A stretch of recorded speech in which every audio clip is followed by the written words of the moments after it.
जिस समय इस विराट पुरुष के नाभि कमल से मेरा जन्म हुआ, उस समय इस पुरुष के अंगों के अतिरिक्त मुझे और कोई भी जग की सामग्री नहीं मिली। तब मैंने उनके अंगों में ही यज्ञ के पशु युग, स्तंभ, कुश आदि जग भूमि और यज्ञ के जोग उत्तम काल की कल्पना की। ऋषि श्रेष्ठ जग के लिए आवश्यक पात्र आदि वस्तुएं, जौ चावल आदि औषधियाँ, घृत आदि स्नेह पदार्थ, छह रस, लोहा, मिट्टी, जल, ऋक, यजु, साम, चतुर्होत्र, यज्ञों के नाम, मंत्र, दक्षिणा, व्रत, देवताओं के नाम, पद्धति, ग्रंथ, संकल्प तंत्र, अनुष्ठान की रीति, गति, मति, श्रद्धा, प्रायश्चित और समर्पण, यह समस्त यज्ञ सामग्री मैंने विराट पुरुष के अंगों से ही इकट्ठी की। इस प्रकार विराट पुरुष के अंगों से ही सारी सामग्री का संग्रह करके मैंने उन्हीं सामग्रियों से उन जग स्वरूप परमात्मा का यज्ञ के द्वारा यवन किया। तदनंतर तुम्हारे बड़े भाई इन 9 प्रजापतियों ने अपने चित्त को पुनः पूर्ण समाहित करके विराट एवं अंतर्यामी रूप में स्थित इस पुरुष की आराधना की। इसके पश्चात समय समय पर मनु, ऋषि, पितर, देवता, दैत्य और मनुष्यों ने यज्ञों के द्वारा भगवान की उपासना की। नारद, यह संपूर्ण विश्व उन्हीं भगवान नारायण में स्थित है, जो स्वयं तो प्राकृत गुणों से रहित है, परंतु सृष्टि के प्रारंभ में माया के द्वारा बहुत से गुण ग्रहण कर लेते हैं। उन्हीं की प्रेरणा से मैं इस संसार की रचना करता हूँ। उन्हीं के अधीन होकर रुद्र इसका संहार करते हैं और वे स्वयं ही विष्णु के रूप में इसका पालन करते हैं, क्योंकि उन्होंने सत्व, रज और तम की 3 शक्तियाँ स्वीकार कर रखी है।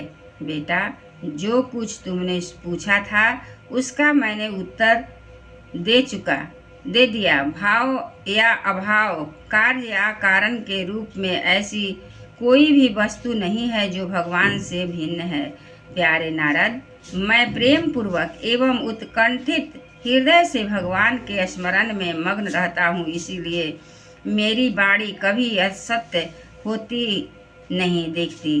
मेरा मन कभी असत्य संकल्प नहीं करता और मेरी इंद्रियां भी कभी मर्यादा का उल्लंघन करके कुमार्ग में नहीं जाती। मैं वेद मूर्ति हूँ। मेरा जीवन तपस्या मैं है। बड़े बड़े प्रजापति मेरी वंदना करते हैं और मैं उनका स्वामी हूँ। पहले मैंने बड़ी निष्ठा, योग और का स्वांग अनुष्ठान किया था, परंतु मैं अपने मूल कारण परमात्मा के स्वरूप को जान सका, क्योंकि वे एकमात्र भक्ति से ही प्राप्त होते हैं। मैं परम मंगलमय एवं शरण आए हुए भक्तों को जन्म मृत्यु से छुड़ाने वाले परम कल्याण स्वरूप भगवान के चरणों में ही को नमस्कार करता हूँ।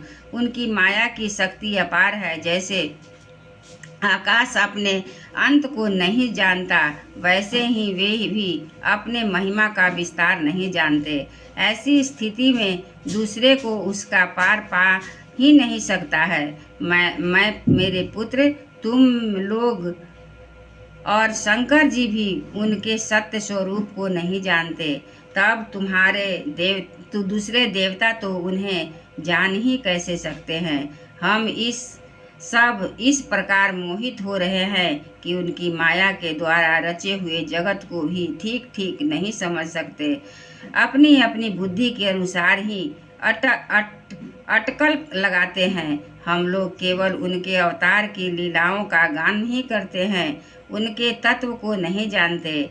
उन भगवान के श्री चरणों में मैं नमस्कार करता हूँ। वे अजन्मा एवं पुरुषोत्तम है। प्रत्येक कल्प में वे स्वयं अपने आप की ही सृष्टि करते हैं, रक्षा करते हैं और संहार कर लेते हैं। वे माया के लेश से रहित केवल ज्ञान रूप स्वरूप है और अंतर आत्मा के रूप में एक रस स्थित हैं। वे तीनों काल में सत्य एवं परिपूर्ण हैं, न उनका आदि है न अंत है। वे तीनों गुणों से रहित सनातन एवं अद्वितीय हैं। नारद, महात्मा लोग जिस समय अपने अंतःकरण, इंद्रियों और शरीर को शांत कर लेते हैं, उस समय उनका साक्षात्कार करते हैं, परंतु जब उस पुरुष द्वारा कुतर्कों का जाल बिछाकर उनको ढक दिया जाता है, तब उनकी दर्शन नहीं हो पाते। परमात्मा का पहला अवतार विराट पुरुष है। उसके सिवा काल, स्वभाव, काल, कारण, मन, पंचभूत, अहंकार, तीनों गुण, इंद्रियों, ब्रह्मांड, शरीर, उसका अभिमान, स्थावर और जंगम जीव, सब के सब उन अनंत भगवान के ही रूप है। मैं शंकर, विष्णु, दक्ष आदि के से प्रजापति, तुम और तुम्हारे जैसे अन्य भजन, स्वर्ग लोक के रक्षक, पक्षियों के राजा, मनुष्यों के लोक के राजा, नीचे के लोकों के राजा, गंधर्व, विद्याधर, चरणों के अधिनायक, यक्ष, राक्षस, सांप और नागों के स्वामी, महर्षि, पितृपति, देवेंद्र, सिद्धेश्वर, दानवराज और भी प्रेत, पिशाच, भूत, कुष्मांड, जल जंतु, मृग, पक्षियों के स्वामी एवं संसार में और भी जितनी वस्तुएं